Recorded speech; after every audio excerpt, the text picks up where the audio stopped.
junto al escritor Juan José Revenga, quien ha vivido desde dentro los cárteles de México, Colombia y Centroamérica más poderosos, recabando información hasta ahora inédita, conoceremos los entresijos del narcotráfico, de las bandas criminales más buscadas del mundo y los secretos de las exorbitantes sumas de dinero que aquellas mafias guardan y manejan con mucho recelo, de las cuales ha desarrollado nuevas expresiones como los contradictorios bonos históricos. Un tema delicado que casi nadie es capaz de abordar. El crimen, las drogas, la prostitución, el tráfico de armas, secuestros y muchas otras más actividades delinquidas son llevadas a cabo por los cárteles de los narcotraficantes. Es un submundo que, aunque no lo creamos, son quienes verdaderamente tienen el poder económico del planeta. A través del miedo y de la violencia se hacen cada vez más poderosos y quienes sí pueden pararlos no quieren hacerlo. ¿El por qué? Bueno, vamos a intentar hablar de esta cuestión y muchas otras con nuestro invitado de hoy. No es otro que Juan José Revenga. Encantado de estar nuevamente con vosotros. Y en esta ocasión vamos a hablar de los cárteles mexicanos y uno de los personajes principales es Richard Corbin, que es el personaje, el que coge todo el eje, ¿no?, del libro. Pero quiero que me hables de él en tercera persona para que nos cuentes un poco qué es lo que le llevó a meterse de lleno en estos mundos del narcotráfico. Autolitus Channel. Pues Richard Corbin es el nombre que hemos tenido que utilizar en el libro para, un alter ego mío de muchas cosas de las que he vivido, pero que no se pueden contar jamás en primera persona. Por eso viene la parte novelada del libro. Pero bueno, estamos hablando de un libro que tiene un 95%, que es muy duro, de todo lo que se cuenta, que es verdad, y ese 5 lo dejamos para cuando nos pregunten, ¿no? Ese 5 lo dejé para cuando me preguntaran, decirle no me pregunte por eso, porque siempre da muchos problemas, tienes a mucha gente detrás, muchas amenazas, hablas de algo muy incómodo, de temas que son muy incómodos, como son el dinero, la droga y el poder, ¿no? Y lo que te lleva hasta allí, pues te lleva, pues, como siempre, es la curiosidad y el saber cómo se mueve ese mundo, qué es ese mundo y realmente no cómo funciona, sino cómo manejan al resto de la humanidad, cómo pueden llegar a manejar al resto de la humanidad con la gran ayuda, porque un narcotraficante o un criminal no es nada sin la ayuda de los gobiernos o de los bancos. Y eso es lo que tienes que entrar hasta allí, y ahí es donde entra Corbin y empieza a viajar, a trabajar con ellos y a moverse con ellos infiltrado, como asesor, y muchas veces haciendo movimientos que serían increíbles, ¿no? Que serían increíbles desde el raciocinio normal, o muchas cosas a cualquier oficial de banco, apoderado de banco, le hablas de estos temas y no tienen ni idea, no saben de lo que estamos hablando. No saben que estamos hablando del gran negocio del mundo. El gran negocio del mundo es que no se mueva el dinero. Es que yo te pongo en un papel que tienes 900 millones y ya tienes 900 millones. Esa es la gran mentira del mundo y la economía mundial actual. Y a lo largo de la carrera de Richard Corbin o de Juanjo Revenga, habrá vivido muchísimas situaciones de peligro y quiero pensar que también, ¿no?, de auténtico miedo por su propia vida. ¿Cuál sería la historia, quizás, o la situación que más has visto realmente peligrar tu vida, diciendo, aquí se acabó todo? Hombre, con esta gente siempre, porque nunca sabes por dónde pueden salirte. Cuando estamos hablando de los cárteles grandes, de los cárteles potentes, de los que salen en los periódicos, de los hijos de los que salen en los periódicos. Y cuando estás con ellos, son gente que tiene miles de millones de dólares. Y no puedes llevarle jamás la contraria. Hay que tener mucha mano izquierda para tratar con ellos, para hablar con ellos. Te están proponiendo una salvajada tremenda, porque como no tienen ni idea, no tienes que olvidar que sí, hoy tienen miles de millones, pero la mentalidad es del tipo que recogía tomates hace un año. O sea que la mentalidad es la misma. Y a lo mejor te ofrecen la mayor salvajada de movimientos de dinero y tienes que intentar convencerle, pero convencerle como si la idea fuese suya. Si a él se le hubiese ocurrido hacerlo de esta manera, no decirle, no hombre, no, tú estás tonto, ¿cómo vamos a hacerlo de esta manera que sales en los periódicos? Tienes que decírselo, pero como si él es el que te lo está diciendo a ti. Y con mucho cuidado, a la más mínima ya les tienes clavados de pie, como dicen ellos, emputados y mirándote que te puede costar la vida en cualquier momento, porque la vida no vale. La vida allí no vale, saben que no vale ni la suya. ¿Cómo va a valer la tuya? Y dentro de estos cárteles, es cierto que hay niños que matan, no sé, por $10 y tal. O sea, niños, estamos Sí. hablando de niños con 6 7 8 años. Sí, eso, o sea, vamos, ahora mismo ya es Acapulco, la famosa Acapulco de las películas, pues ahora mismo los estados de Guerrero, Jalisco, en esos lugares es donde más violencia hay porque están intentando tomar nuevos territorios, ¿no? Autolitus. Y los sicarios empiezan desde muy jovencitos, tienen niños de 8 o 10 años sentados allí en las escaleras, esperando que se les acerque alguien, les dé un arma y les dé $50 por acabar con cualquiera. Ese es el principio del sicario. Luego, si ese niño va trabajando bien, pues empieza a trabajar en el cartel, empieza a trabajar con movimientos, como seguridad. Nunca llegan a aprender nada porque no les da tiempo. Siempre terminan malamente todos. Todo tiene un final muy malo. Porque en este negocio, sobre todo, lo difícil es salir, no entrar. Dices, bueno, entro, gano un par de millones y me voy. No, te irás cuando te digan. O cuando y si sales, vas a salir por la puerta de atrás. Ten cuidado. ¿Cómo lo haces? No levantes sospechas a nadie. El libro La última bala fue el ebook, el EPUB este más vendido digitalmente en México. Todos salen ahí, todos se ven reflejados. Hay muchos nombres cambiados, pero ellos se conocen.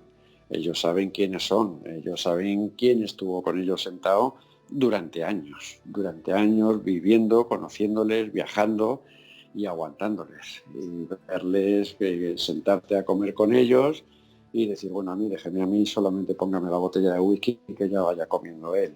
Cosas de estas de tensión absoluta, con tipos en la puerta con ametralladoras, con sus fusiles, con la pistola siempre al cinto.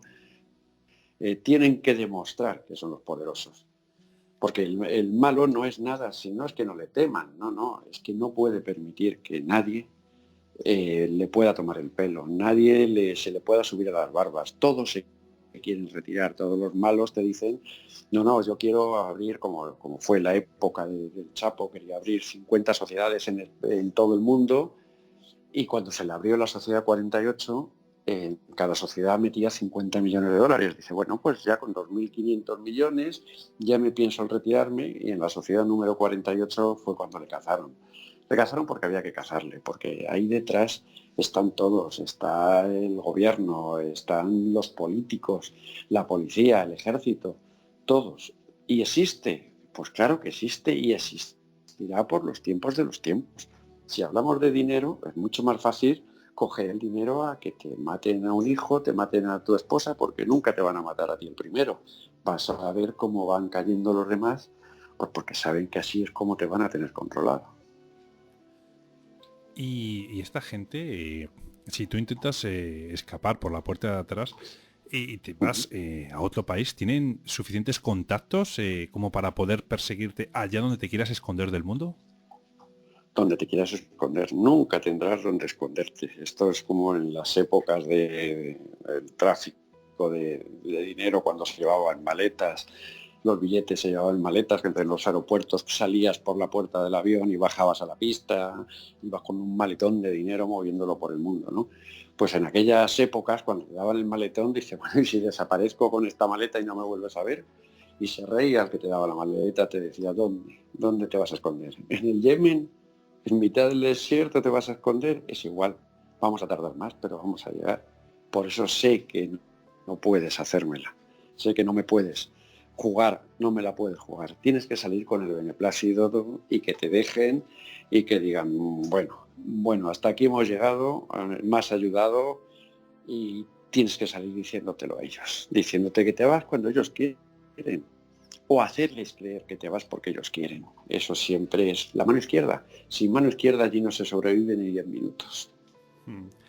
Colombia, México, ¿cuál de los dos países son más peligrosos sus cárteles?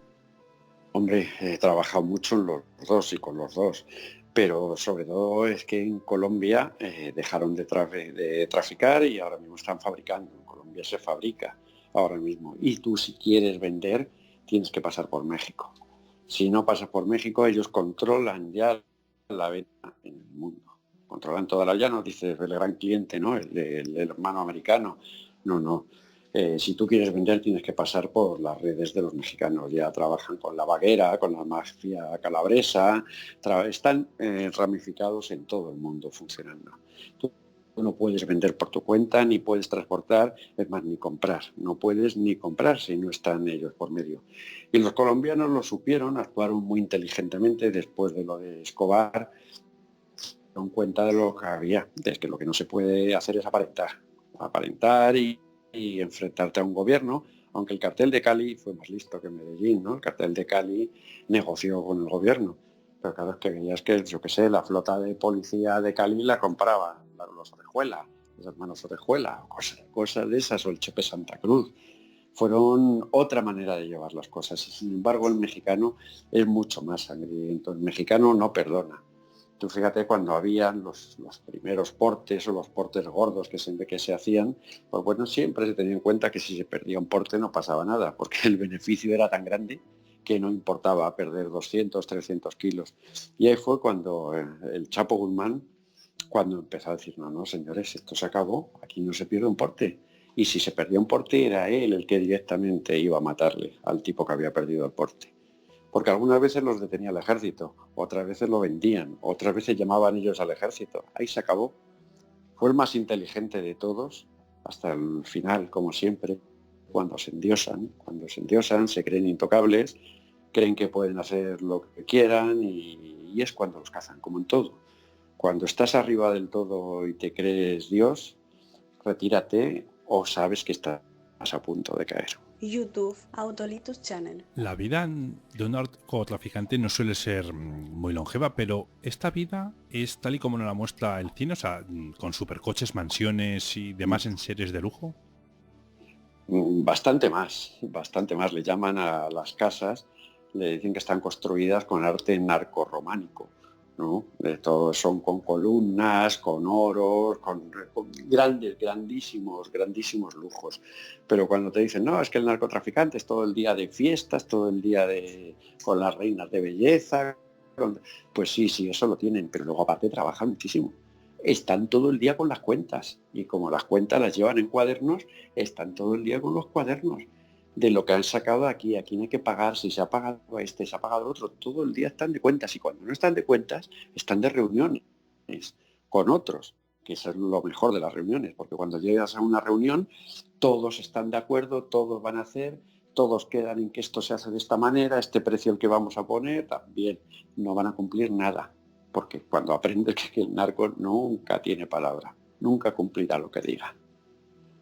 Eso es así, si no, se habrían hecho los dueños del mundo, moviendo la cantidad de plata que mueven, moviendo esos cientos, esos miles de millones.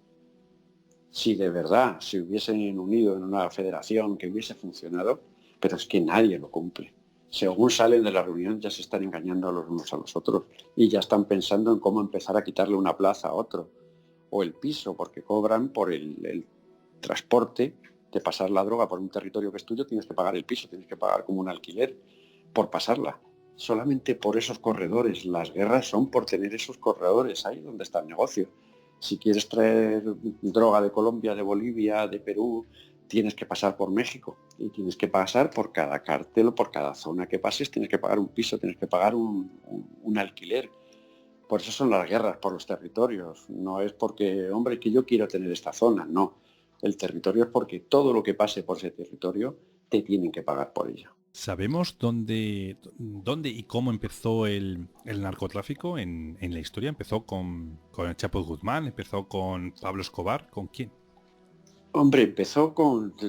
Antes se movía la marihuana, ¿no? Se movían marihuanas. En Estados Unidos de vez en cuando llegaba un alijo de 30 kilos de marihuana en los años 60, 70, en la época de los hippies. Ahí empezó todo hasta que apareció pues, Griselda Blanco, una mujer que realmente tampoco estaba metida en este negocio. Se casó con otro hombre que era colombiano también, se fueron a vivir a Estados Unidos, él ya tenía una pequeña red. A esta mujer la llamaron la viuda negra, ¿no? Porque tuvo 3 maridos y a los 3 terminaron muertos, ¿no? El último en una balacera en una habitación en Colombia, ella se llevó un tiro en la tripa y al marido le mató con un tiro en la cara. No, esta mujer es muy famosa por eso, por el carácter que tenía y porque un hombre suyo la llamó gorda y le mandó matar.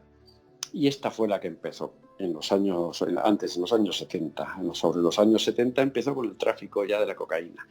Y cogió a un muchacho con ganas de trabajar, de aprender y que parecía honrado, que era Pablo Escobar. Pablo Escobar aprendió de ella y fueron los años dorados de Miami. Allí se llevaba el dinero en fardos, se alquilaban casas para meter los fardos porque no tenían donde meter ya los fardos del dinero. Y esa fue la época dorada, cuando se disparó el Miami de los rascacielos, también de la violencia, que el ayuntamiento alquilaba camiones refrigerados para meter los muertos por las noches. Pues claro, la guerra entre bandas, las peleas, Miami era ciudad sin ley.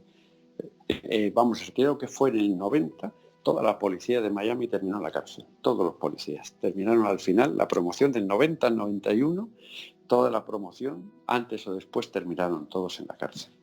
Todos estaban corruptos, todos cobraban de esta gente. Era un mundo complicado y solo fue el principio, porque luego ya cuando a Griselda al final terminó en la cárcel y luego se fue a Colombia, allí, pues fíjate, terminó casi a los 70 años muerta, que la mataron ya cuando llegó a Colombia, la mataron casi con 70 años, la mataron de un tiro en la calle. Y ahí es cuando empezó Pablo Escobar. Pablo Escobar, como todos, como hizo el Chapo, que fueron los grandes, intentaron unificar el negocio, ¿no? Unificar el negocio para empezar a llevar la droga a todo el mundo. Pero sobre todo a Estados Unidos, que entonces fue pues el gran mercado, ¿no? El gran mercado americano, el mercado que les llevó hasta Chicago, y en Chicago es donde repartían. Toda la droga entraba y llegaba a Chicago, al Grandes Lagos, que está muy bien comunicado por tren, por carretera, y de ahí distribuían en todo el país. Pero estamos hablando pues, de cientos y miles de toneladas, lo que se estuvo metiendo. Fue el primero que empezó a meterla con las avionetas. Y dice, bueno, avionetas, ¿cómo puede ser si es que los radar americanos? No, existen los vacíos de radar. Existían los vacíos de radar, tú pagabas al tipo y de tal hora a tal hora este camino es el que tienen que utilizar y por ahí entraban. O las armas, era exactamente el mismo sistema. México es el país más restrictivo en la posesión de armas, yo creo que hasta del mundo, ¿no? Incluso más que nosotros. Pues no hay problema. Tú llegas al paso, a la frontera, y cada 500 metros, 1 kilómetro, hay una armería americana que te venden absolutamente de todo. Y ya te dicen, tienes que entrar por la gate 5, por la puerta 5. Tú llegas a la gate 5 y el tío de la puerta sabe que todas las matrículas que terminen en 16 tienen que pasar ese día. Y ese día todas pasan cargados de droga, entran, salen, droga, armas, sin ningún problema. Si todo está comprado, porque el problema no está en la persona o en la clase social, el problema está en el ser humano. El ser humano dice, bueno, se vende, y tiene 2 elecciones, o venderte o quedarte sin familia, como decía el Chapo Guzmán, ¿no? Entonces, yo jamás pagué a nadie, yo simplemente les enseñaba videos de su mujer, de sus hijos yendo al colegio, y ya los tenía. Ese es el sistema. Ese es el sistema que maneja esta gente. El sistema es el miedo que es lo que les da el poder. Autolitus Channel. Esta gente maneja enormes, pero enormes fortunas. Eso sí, todo es en B o en dinero negro, claro. ¿no? Claro. Sí. Este dinero, Juanjo, ¿cómo consiguen blanquearlo? ¿Les ayudan bancos como los que podemos tener el dinero tú o yo? ¿O gobiernos? ¿Cómo consiguen blanquear ese dinero? Pues mira, esas cantidades tan enormes, pues los trenes que venían, porque claro, el problema de la droga, entonces, colombiana, era que no se quedaba ni $1 en Estados Unidos. Allí se vendía la droga y todo volvía para Colombia. Ese fue el problema que tuvo la CIA, tuvo la DEA y tuvo el gobierno americano. Ese era el gran problema, porque por ejemplo, cuando trabajaban en Asia, en el Triángulo de Oro, Pues la CIA era socia del negocio y sabe que se financiaba la CIA con el dinero que salía de la heroína, del Triángulo de Oro en Asia. Pero aquí no, aquí dólar que cobraban, dólar que se llevaban ellos para allá. Y ese era el sistema que tenían, desde traerlo en los trenes, desde Chicago también, en los techos de los trenes, pues millones y millones de dólares. En una época estuvieron llevándolo a Panamá, al Panamá de Noriega, pero ese es el problema de Noriega o de cualquier testaferro, que cuando tiene el dinero a su nombre se cree que es suyo. Eso es lo que suele pasar, porque claro, los narcos nunca tienen el dinero, cuando lo tienen en bancos nunca está a su nombre, está a nombre de los testaferros. Pero todos al día siguiente están, que van al banco a intentar sacarle el dinero. Lo que tarda en llamar el del banco a los amigos, decirle que está aquí, intentando ya sacar, y se acabó el testaferro y se acabó la historia. Ese es el sistema. Pero blanquear es muy fácil. Blanquear es... Tú tienes difícil blanquear 1.000 euros o 1.000 dólares. Pues lo tienes difícil porque vas al banco, te toman nota y bueno, lo tienes complicado. Pero cuando tienes 100, 200 millones... no tienes ningún problema, o que te lo bancaricen. Dice, bueno, voy a perder dinero. Hay un sistema que es el que se ha utilizado hace unos años, hace menos tiempo, se ha utilizado mucho, que era el que tú llamabas, te mandaban un avión a donde fuera, donde tú estuvieras, te mandaban un avión, entraban pistas sin problemas en el aeropuerto, abrían y sacaban las máquinas de contar. Allí se contaba el dinero, siempre y además, porque estaban las cajas con el dinero y luego el dinero suelto. Y este dinero que viene aquí todo suelto, no, eso es por si falta, que vendrá mal contado. Así te decían, ¿no? Pues bueno, ese dinero salía en ese momento, se contaba, había veces que se echaban 24 horas para contar el dinero con máquinas. El avión despegaba y según despegaba le estaban haciendo un ingreso de un 60% de ese dinero al propietario, al narco. En cualquier país del mundo y en la cuenta que quisiera, dinero limpio. Le cobraban un 40%. Ese 40%, dice, bueno, ¿y qué hacen con eso? Ese avión volaba directamente a Turquía. Entonces, en Turquía se quedaban ese 40%, en billete, bueno, el 100%, que es lo que llevaba el avión, y terminaba en los países árabes, en efectivo. Y dice, bueno, ¿y para qué quieren efectivo en los países árabes? ¿Qué es lo que se paga en efectivo en este mundo? Pues el terrorismo, la financiación del terrorismo, es lo único que se paga en efectivo en el mundo. Esa es una de las maneras. Luego hay muchas más. Está, bueno, las nuevas tecnologías, los bitcoins. Tú no verás ya nunca a un chino como antes en los aeropuertos que los detenían y iban todos forrados de billetes, ¿no? Ahora mismo no. Ahora mismo vas con un pendrive, llegas a Singapur, lo pinchas en una tablet y te lo están ingresando en el banco. Y convierto los bitcoins a dólares y ya está. Y los bitcoins simplemente lo que es una ristra de números y letras. Es un código, que si pierdes ese código has perdido todo.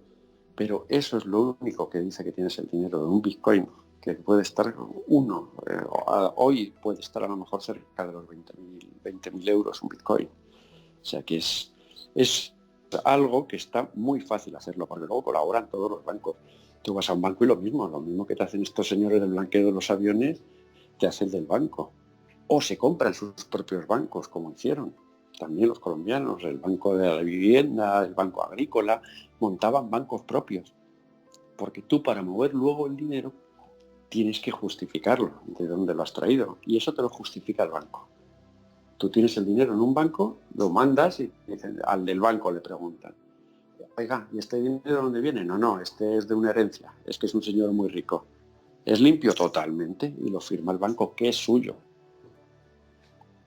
Ese fue otro de los grandes golpes de los narcos, el crear la banca propia. Vaya. Tienes un banco con un nombre, sobre la banca agrícola o cualquier nombre de estos, y luego ves propietaria, banca colombiana, sociedad anónima. Ese fue otro de los grandes golpes que se dio a la lavadora. Y yo te pregunto, esas grandes fortunas, desde luego harán temblar a las fortunas que hay en la lista Forbes, ¿no? Que dicen, aseguran, ¿no? Que es una de las listas de la gente más rica, ¿no? Del mundo. Pero claro, el problema que tienen es que esta gente manejan el dinero físico, o sea, el de verdad, el que tú puedes tener en tu mano, ¿no? Entonces, esto hará temblar a la banca, porque si esta gente empieza a invertir en Bitcoin y empiezan a dar préstamos, se acabó su chollo.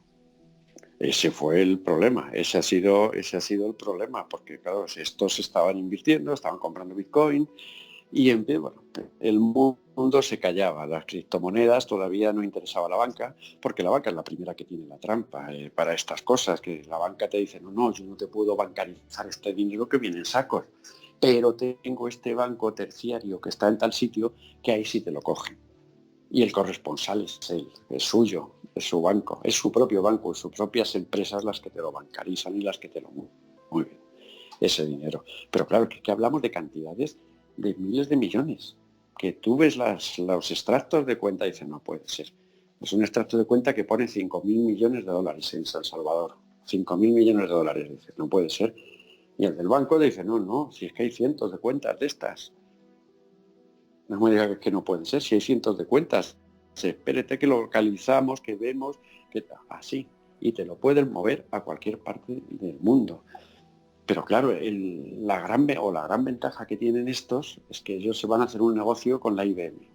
Con la IBM va un señor del banco y le dice, no, no, yo tengo 3.000 millones. Y aquí está, tiene la carta de garantía o la carta de crédito de que invierto 3.000 millones. Y el narco le dice, no, no, yo tengo el camión ese con los contenedores, que ahí están los 3.000 millones, que los míos son de verdad. Porque esa es la gran trampa. El gran problema es la trampa que hay ahora mismo con el dinero. Eso es el ponerte que tienes 1.000 millones en un papel y ya los tienes, cuando jamás se han movido ni han existido esos 1.000 millones. Es una trampa del banco, que te lo están haciendo, te están diciendo, bueno, la trampa del banco, que además te está diciendo el Banco Mundial que eso es bueno, que eso es verdadero y que no hay ningún problema, como pasó con los famosos bonos históricos mexicanos y todas esas cosas. Dice, bueno, pero si esos bonos, el gobierno mexicano ha dicho que no valen para nada, ¿cómo te puede coger el Banco Mundial un bono y descontarte un bono de 3.000 millones? ¿Y qué cobra el Banco Mundial por hacer eso sabiendo que es papel mojado? Hombre, pues los intereses que le va a pagar, porque esos bonos no se los descuenta a lo mejor a un gobierno. Autolitus Channel. Y el Banco Mundial cobra intereses sobre algo que no existe, sobre un papel mojado, que es lo que están diciendo que es la garantía de que ese dinero existe. Sí, sí, sí, desde luego. O sea, entonces eso es un poco una trampa, como puede ser, por ejemplo, ¿no? Los bonos de carbono, que al final... Los bonos de carbono, tremendo, tremendo. Es que no he conocido los grandes que estaban metidos en lo de los bonos de carbono. Ese es el gran engaño de que pagas por contaminar, ¿no? Tú pagas por contaminar y teóricamente con ese dinero que pagas, pues lo que haces es cuidar un bosque y entonces a los indígenas que viven allí les das un dinero para que cuiden el bosque y que bueno, que aquello pues siga creando una naturaleza limpia, ¿no? Pero claro, es tan salvaje esas cantidades, tú imagínate en todo el mundo, todas las grandes empresas pagando cientos y miles de millones para las petroleras y todas las grandes que contaminan, pagando eso. Y eso no llega nunca a ninguna parte. Luego se hacen proyectos que se presentan en la gran caja de los bonos de carbono, está en Nueva York, allí es donde depositan todos los pagos. Y luego presentan los proyectos para construir casas sostenibles, para mantener bosques, tal. Se van presentando y se van pagando. Y se va saliendo de allí. Tú estás metido en ese rollo, de una manera o de otra, y se van pagando. He tenido, cuentas y poderes de cuentas con 3.000 millones en Miami. De eso, de los bonos de carbono. Con un tipo de El Salvador que no podía ni asomarse. Digo, pero es que el que se asome al banco con el poder o pidiendo esos 3.000 millones termina con el mono naranja. Pero eso no era dinero, los 3.000 millones con lo que había movido como 120.000 millones el último año en bonos de carbono de este tipo. Y esos bosques, esos proyectos, simplemente se presenta el proyecto y te pagan y ahí cobran todos y ahí se reparte entre todos. Eso es otro de los grandes negocios, de las grandes falsedades de esta sociedad, ¿no? Y los gobiernos, Juanjo, no hacen absolutamente nada porque se supone que esto está promovido por ellos. ¿O es que se llevan su pedacito de tarta también? Claro, como siempre. Aquí todo el mundo cobra su parte y el que no lo cobre se le aparta. Esto es así. Aquí todos tienen que cobrar, todos lo saben. Los gobiernos se callan. No sé si España ya ha pagado el año pasado, no sé si había pagado como 900.000 millones, una salvajada de estas, había pagado en bonos de carbono. En bonos de carbono para mantener el planeta y por la ecología. Pues ahí hay para todos, ahí tienen para todos. Y este había comprado, el tipo este de El Salvador, que era uno de los mayores, ya le puedo decir traficante de bonos de carbono, había comprado unos bosques en Guatemala para tener las escrituras, y con esas escrituras, que nunca llegué a saber si eran buenas, porque claro, es todo en Guatemala, es otro de los lugares donde lo que quieras, te lo iban a poner a tu nombre, el notario te iba a firmar que estaba Felipe II delante de él firmando, no había problema. Y tenía unas escrituras de los bosques y ahí empezó, que eran unos bosques que estaba cuidando la ecología, y los amigos que les hacía falta, los proyectos que él podía dar y fabricar a través de los bosques para cobrar el dinero de la gran caja de Nueva York, y así empezó el negocio, hasta no saber lo que tenía y tener cuentas por todo el mundo perdidas y que no podía ni asomarse, porque era un tipo de los más buscados al final, ya no por la DEA, por el FBI, realmente. Y hablando de gobiernos, es cierto que estos narcotraficantes, cuando se reúnen para negociar, para hacer un trasvase de mercancías, lo que sea, reúnen de tecnologías como el teléfono móvil, ordenadores o cualquier tipo de dispositivo que les puedan localizar. Hombre, siempre lo intentan. Tú, si tienes una reunión con cualquiera, nunca van a permitir que lleves el teléfono, vamos, si lo llevas sin batería. Te dicen, quítale la batería. No le puedo quitar la batería, que es un iPhone, da igual, te lo meten en un cubo de agua y se acabó el problema. Y no digas nada, que eso es lo que hay, ¿no? Y vas a hacer una reunión, con lo cual sabes lo que hay. Porque es que la tecnología es cierto que hasta estando el teléfono apagado, te pueden abrir los micrófonos y te pueden escuchar. Te pueden pinchar desde el satélite y pueden estar escuchando la conversación. Todo esto es la tecnología. Pero claro, ellos no están a esos niveles de tecnología. Pero, ¿quién maneja ese satélite? ¿Quién maneja ese pinchazo al teléfono o el abrir el micrófono? Pues lo maneja un hombre. Y a ese hombre sí tienen acceso. A eso sí tienen acceso siempre y lo tendrán. Inventen lo que inventen contra ellos, siempre tendrán acceso, siempre tendrán esa ventaja, siempre tendrán la ventaja de que tienen la manera de conseguir el controlarlo, que pueden controlarlo. Exactamente, eso es así. Es que, ¿sabes, Juanjo? O sea, hemos visto en un montón de películas, ¿no? En el cine, vamos, que siempre hablamos de la ficción, Sí. de que es que no hay lugar donde te puedas esconder porque te tienen controlado. Es que parece de verdad de ficción y es que eso es completamente Sí. real, o sea, es La increíble. realidad, la Claro, realidad siempre supera la ficción, la realidad, y eso lo ves en este mundo, lo ves hasta en una telenovela turca, cuando se lía el padre con la madre, con la hija del primo, tú ves la realidad y siempre lo supera. Y en este caso es igual, en este caso es lo mismo. Aquí la realidad siempre lo supera. Tú ves una película de espías y no tiene nada que ver con lo que hacen estos, con las escuchas que hay ahora en los tiempos, en los años 90, al principio de los 90 con Escobar, era muy rudimentario todo. Pero ahora la tecnología digital, antes valía, tú tenías un teléfono móvil con 50 tarjetas, hacían una llamada y tiraban el teléfono, la tarjeta y todo. Ahora ya no, ya es más complicado. Ya te lo pueden estar pinchando en ese momento, todo lo que salga de esa zona te están pinchando todo. Pero también tienen las maneras de jugar por otro lado, con satélites, controlan hasta satélites. No es que sean suyos, porque no es que compren un satélite y lo lancen, pero hay satélites que solo controlan ellos y que esas comunicaciones solo las controlan ellos. Como llegamos a un negocio que quizás sea el único del mundo en el que el dinero no es problema. Autolitus Channel. no, y menos manejando esas burradas, ¿no? De Sí, sí. dinero.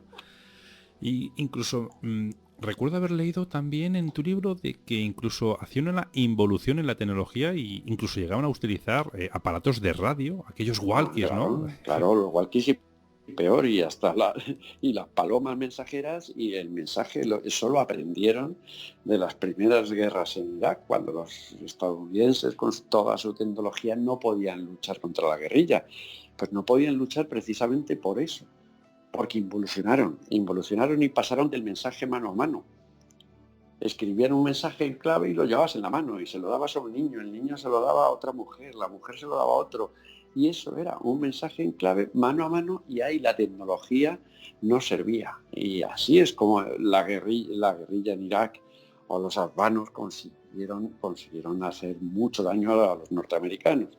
Y así es como actúan estos. Estos actúan ya en tecnología, en lugar de aumentarla, que nunca la van a tener porque se la tienen que comprar a ellos, nunca van a tener la superior, lo que hacen es tener la tecnología más básica, haber bajado otra vez al walkie porque nadie va a intervenir una radio, que quién va a creer que hablan por radio, o mensajes que se dan a mano, o cuando están presos es igual, siguen dirigiendo sus cárteles con mensajes que sacan a mano de allí. No hay teléfonos porque saben que los teléfonos se lo pinchan. La tecnología indetectable ahora mismo es la básica, la que existía en el siglo XV. Y curiosamente, rehuyendo de esta tecnología, internet y demás, ¿Mm? en la Deep Web sí que están Ujú. haciendo negocio esta gente. Sí, ha habido los negocios en la Deep Web, ahí se puede entrar de todo, se puede encontrar de todo. Lo que pasa en cuanto te notan que estás buscando, te echan automáticamente en el Tor y en todas estas cosas que te meten. Pero eso fue pues otra cosa que abrió mucho el negocio del tráfico de armas, del tráfico de drogas. Se abrió mucho el negocio, pero poco tiempo, poco tiempo. Eso ha durado poco tiempo porque se puede controlar, por la que tienen, ellos van a controlar la tecnología mejor que tú, que para eso la fabrican, ¿no?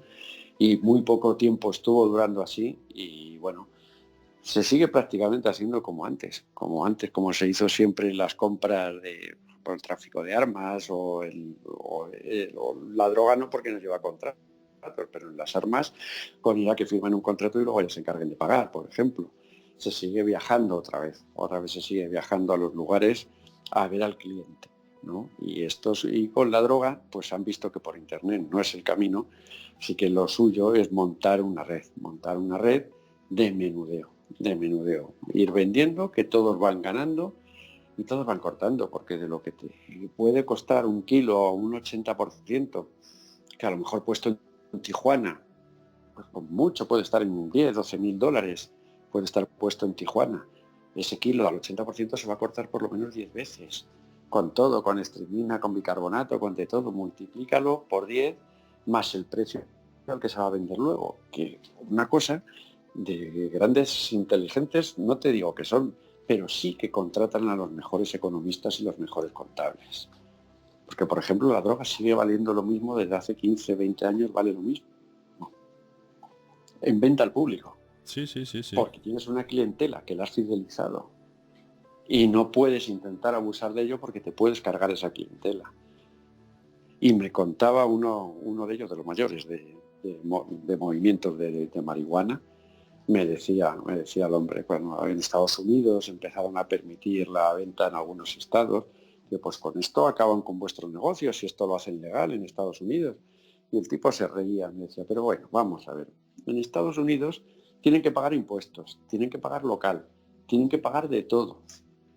Y luego aparte comprar la mercancía. Dice, ¿y a mí qué me cuesta la mercancía? Yo la puedo vender al precio que quiera. Para mí siempre será un negocio al precio que lo venda. Desde luego que sí. Madre mía. O sea que esa es. Sí, sí, sí, sí. O sea, es que entonces los países no tienen ningún tipo de herramienta para poder luchar contra el narcotráfico en estas condiciones. Sí, no es que no tengan herramienta, es que primero que no interesa, no interesa porque si se quiere, pues mira, eso como una frontera es como un gran hermano, si quieres, la frontera estadounidense, porque tienen cables de presión, tienen de todo, tú solamente con andar por el suelo ya, sensores de movimiento, saben que alguien está entrando ahí. Pueden controlarlo. Lo que pasa es que hay que controlar y hay que coger a gente, hay que coger una parte, los túneles famosos, una parte interesa cogerla, pero jamás, o una vez te cogen un alijo de 1000 kilos, una vez.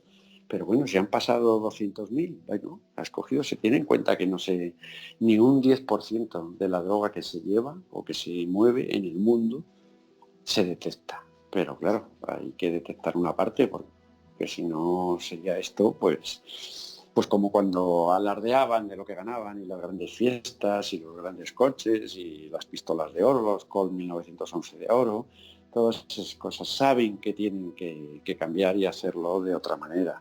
Y lo están haciendo, y saben que tienen que negociar, que no se pueden enfrentar. Y eso también lo están haciendo y lo saben hacer muy bien. De hecho, podemos ver algunos presidentes de países de Centroamérica, ¿no? y Sudamérica que están entrando en la cárcel porque se les están viendo que, joder, o sea, que entran en el país diciendo que van a luchar contra este tipo de corrupción y resulta que al cabo de los meses están en la cárcel porque han recibido pagos de esta gente.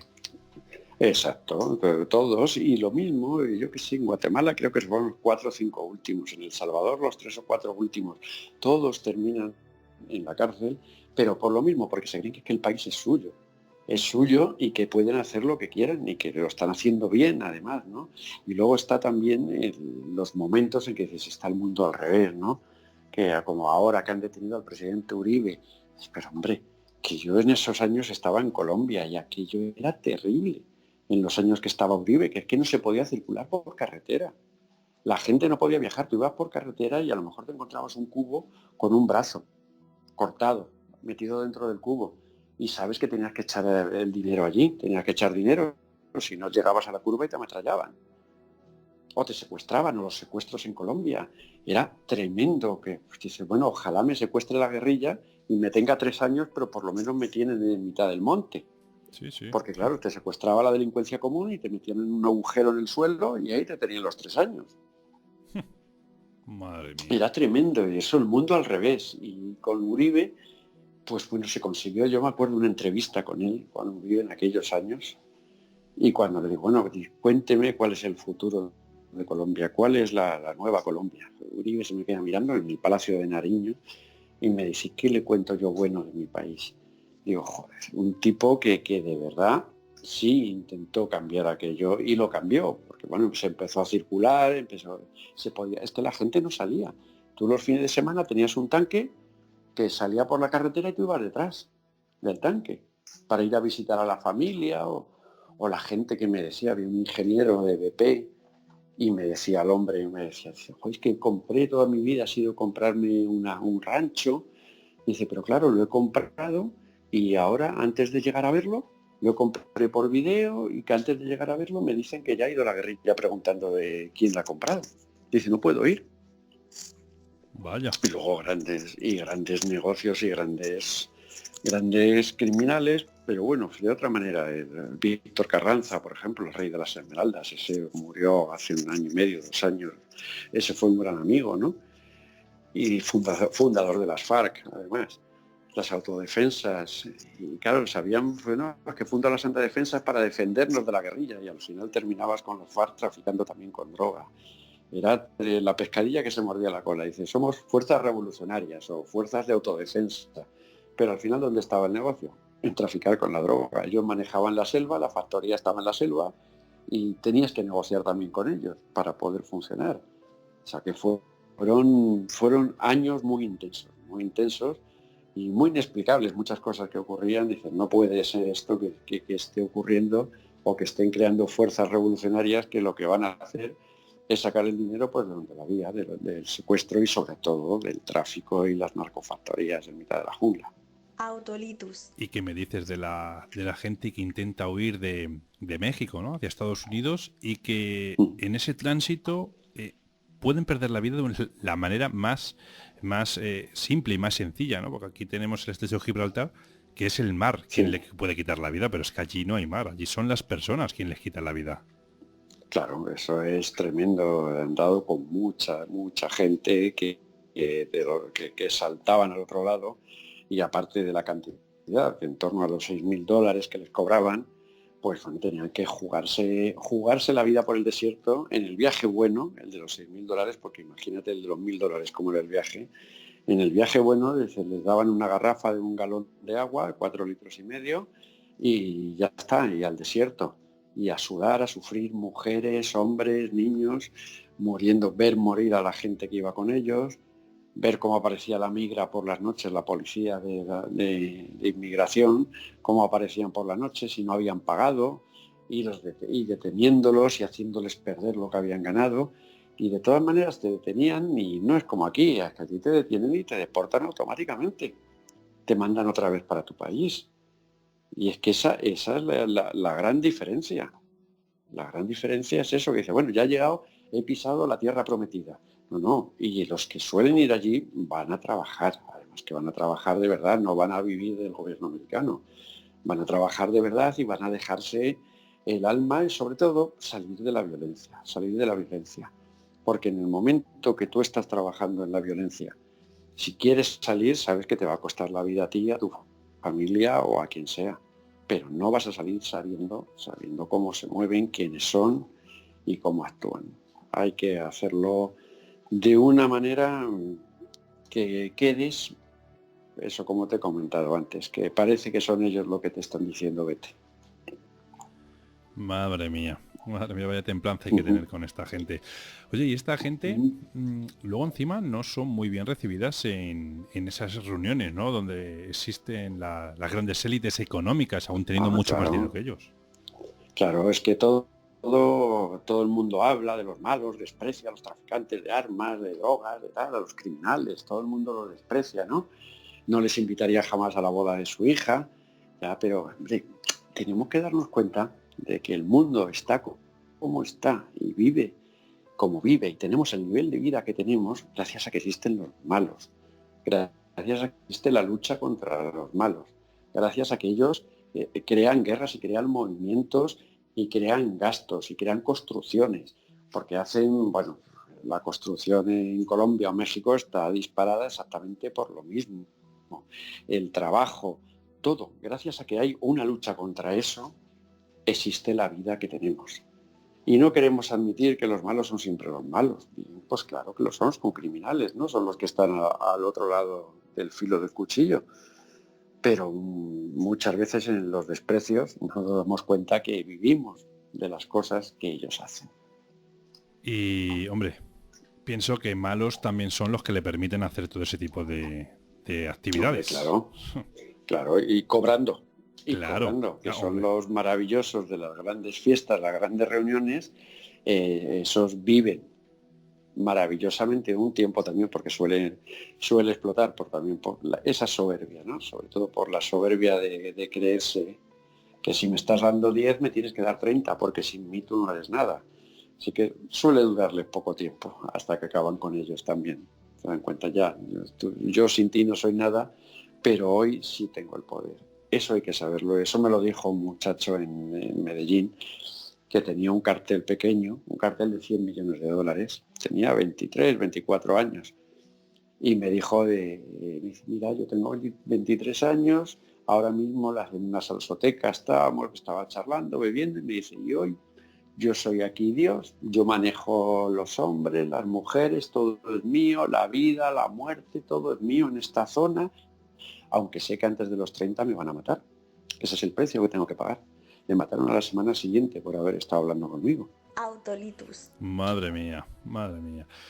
La verdad es que este es un mundo que es mejor no conocerlo, es mejor permanecer ahí en la frontera, ¿no? Y si es lejos, mejor. Sí, cuando ves dónde llega el nivel de la corrupción humana, de la falsedad, de los engaños, de los bancos, de los gobiernos, dice, pero que no. Y los malos son los traficantes, pues no me lo preguntes para ver por quién me inclino. Por quién me inclino de quién son los malos o quién les ayudan y quién cobran de que ellos sean malos. Eso es, de todos modos, el peso de los gobiernos suele recaer cuando esta gente sale en la prensa o cuando esta gente quizás Sí. toca quien no debe. Sí, el problema es eso, porque como ellos, si tienen mucho, ¿no? Pero si tienen mucho y no lo saben los demás, no les vale para nada. Con lo cual siempre terminan metiendo la pata, apareciendo en los periódicos. Mira, el Chapo Guzmán con Sean Penn, con la Katy del Castillo, ya quería hacer una película, ya empiezan a salir en la prensa y a decir, es que yo soy maravilloso y hago lo que me da la gana en este país. Se le echa encima a la opinión pública y el gobierno tiene que actuar. Y por eso cuando quieren los cazan. En el momento que quieren los cazan, no tienen ningún problema. Pero como salgan en la prensa, ese saben todos que es el detonante, pero ninguno lo aguanta. Todos quieren aparecer y que el mundo sepa su poder. El alter ego de cada uno al final es el que le acaba quitando la vida. En fin. Siempre. Desde luego que sí. Bueno, pues no quiero tampoco seguir desvelando mucho más de tu libro, La última bala, pero sí me gustaría continuar hablando un poquillo de tu próximo trabajo que está relacionado con este último. ¿Para cuándo más o menos creemos que podremos ponerle las manos encima a ese libro? No sé, nueva obra tuya.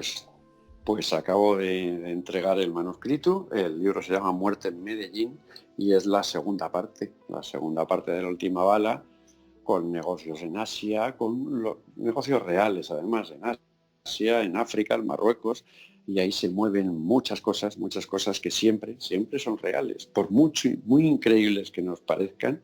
Vamos, en Muerte en Medellín veremos más cosas aún más increíbles, porque no es por nada, pero es que esto va más, vamos a tocar, ahí tocamos el arte, por ejemplo, el negocio del arte.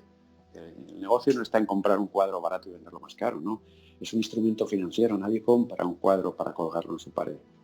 Es un instrumento financiero que nos va a dar una garantía bancaria, esa garantía la vamos a multiplicar, vamos a entrar en una plataforma de alto rendimiento, todas esas cosas nuevas que están saliendo todos los días, las nuevas transferencias, los nuevos SWIFT, GPI, todas esas cosas, todas esas trampas que están inventando realmente los subsidiarios de los bancos. No los bancos, porque los bancos esas cosas las tienen prohibidas, pero las empresas subsidiarias, que al fin y al cabo son de ellos, pues eso es lo que están creando, otro nuevo mundo que tiene que explotar por algún lado, porque esta falsa economía, claro, es una falsa economía que como no cuesta, pues cada vez vamos a más, y lo que eran cientos de millones se convirtieron en miles de millones, y que cada vez se reparte más, cada vez van cobrando más, se van dando más intereses sobre muchas cosas de estas, que son increíbles, que te puedan dar un interés de un dinero por un 100%.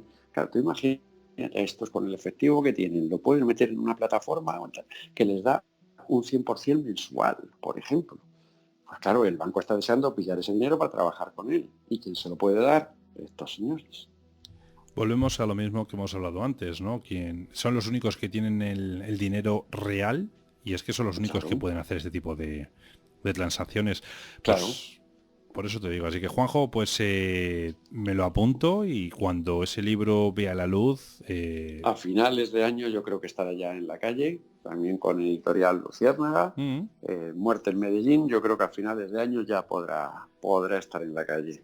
Y podremos disfrutar de muchas cosas increíbles. Muy bien, bueno, pues queridos amigos, ya lo habéis oído. Todo lo que nos ha contado hoy Juan José Revenga lo vais a poder encontrar en su libro La última bala, de la editorial Luciérnaga. Lo que hoy hemos hablado es una ínfima parte de todo lo que este libro desvela. O sea, os vais a quedar con la boca abierta y no vais a dar crédito de lo que Juanjo cuenta en ese libro. O sea, os vais a plantearos quizás cómo podéis vivir tan tranquilos, ignorando todo lo que ocurre en esos países, ¿no? Son más listos que nosotros. Bastante más. De hecho, es que al final somos nosotros los que tendremos que rendir cuentas a ellos en un futuro y no muy lejano. Exacto, así es.